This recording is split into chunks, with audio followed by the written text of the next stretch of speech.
নতুন বছরকে স্বাগত জানিয়ে আবারও নতুন একটা ভিডিও নিয়ে আপনাদের সাথে উপস্থিত হয়েছি। আসসালামু আলাইকুম, আমি ডালিয়া আক্তার। ডালিয়া ছবি চ্যানেলে আপনাদের সবাইকে আবারও একবার স্বাগত জানাই। দূরে এবং কাছে যে যেখান থেকেই আমার আজকের এই ভিডিওটা দেখছেন, আশা করি সবাই অনেক ভালো আছেন। আলহামদুলিল্লাহ, আমিও অনেক ভালো আছি। তাড়াহুড়া করে সংসারের কাজগুলো শেষ করে আমি এখন চলে যাচ্ছি শিমপুর উচ্চ বিদ্যালয়ে। এখানে শুভ নববর্ষ উপলক্ষে একটা পিঠা উৎসবের আয়োজন করা হয়েছে। আমি এই স্কুল থেকে লেখাপড়া করছি, সেজন্য আমার খুবই ইচ্ছে করতেছিল উৎসবটা দেখতে। আমরাও কিন্তু যখন স্কুলে লেখাপড়া করতাম তখন এই আয়োজনটা করছিলাম, তাই মনে আর মানছিল না, দৌড়াইয়া চলে আসছি স্কুলে পিঠা উৎসব দেখার জন্য।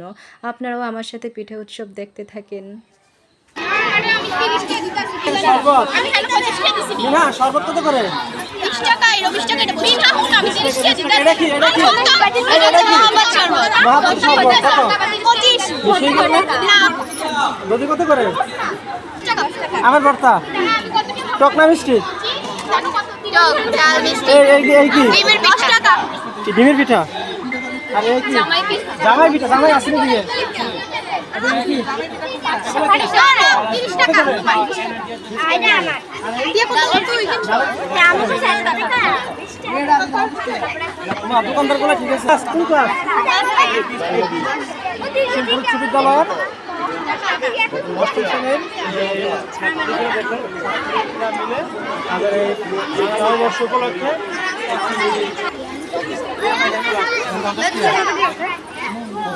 একদম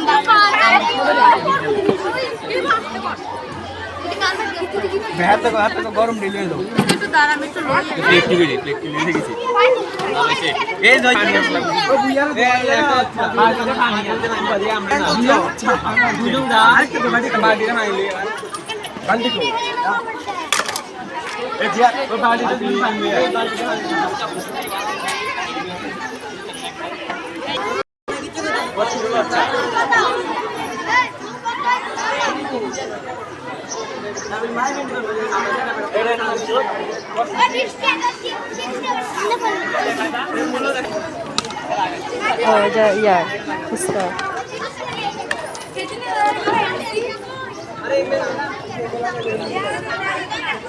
নিজে ঘরে বানাইছে?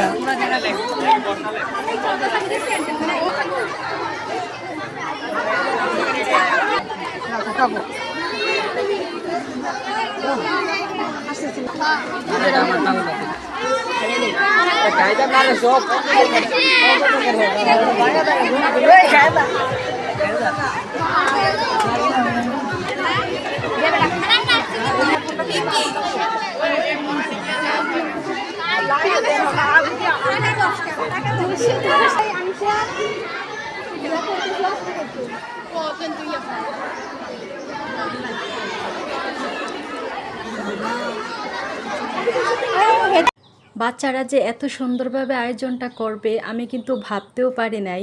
কেউ ভর্তা করে আনছে, কেউ সুন্দর সুন্দর পিঠা বানিয়ে আনছে, কেউ আবার বিভিন্ন রকমের জুস বানিয়ে আনছে, পুডিং বানিয়ে আনছে, মোমো বানিয়ে আনছে। জাস্ট অসাধারণ ছিল বিষয়গুলা। আমরাও কিন্তু একসময় অনেক মজা করছিলাম, অনেক আনন্দ করছিলাম। সো ওই দিনটাকে তো আর ফিরে পাবো না। তো অনেক আফসোস হইতেছিল, ওদেরকে দেখেই নিজের পুরনো দিনগুলোকে মনে করার চেষ্টা করতেছিলাম। স্কুলটা ঘুরে ঘুরে দেখতেছিলাম, স্কুলটা অনেক সুন্দর লাগতেছিল। আগে ততটা সুন্দর ছিল না, কিন্তু এখন অনেকটাই সুন্দর হয়ে গেছে।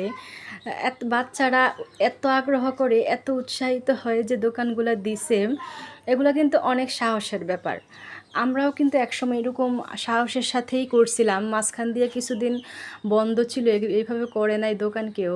এখন আবার নতুন করে চালু করছে। যাক, এটা দেখে কিন্তু অনেক অনেক ভালো লাগছে।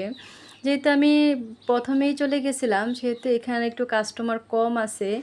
আস্তে আস্তে সবাই আসতেছিল আর কি। আমি তো শুরুতেই চলে গেছিলাম, যেহেতু আবার বাসায় ফিরে আসতে হইব, আইসা আবার সংসারের অনেক রকম কাজ আছে।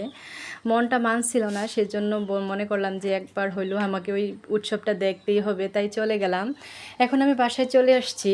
এখন বিকালবেলা আমি আবার রেডি হয়েছি, নববর্ষকে উদযাপন করব, সুন্দরভাবে দিনটাকে স্মরণীয় করে রাখবো। সেজন্য আমি আবার সাজুগুজু করে রেডি হয়ে গেছি, কিছু ছবি উঠাইতেছিলাম, ভিডিও করতেছিলাম। আর যেহেতু সামনের বছর বাঁচি না মরি তার কোনো ঠিক নাই, সেজন্য মনে মনে করলাম আজকের দিনটা কি একটু স্মরণীয় করে রাখা যাক। আমার ভিডিওটা আপনাদের কাছে কেমন লাগলো অবশ্যই কমেন্টে জানাবেন। নতুন বছরে সবাইকে শুভ নববর্ষ। আসসালামু আলাইকুম।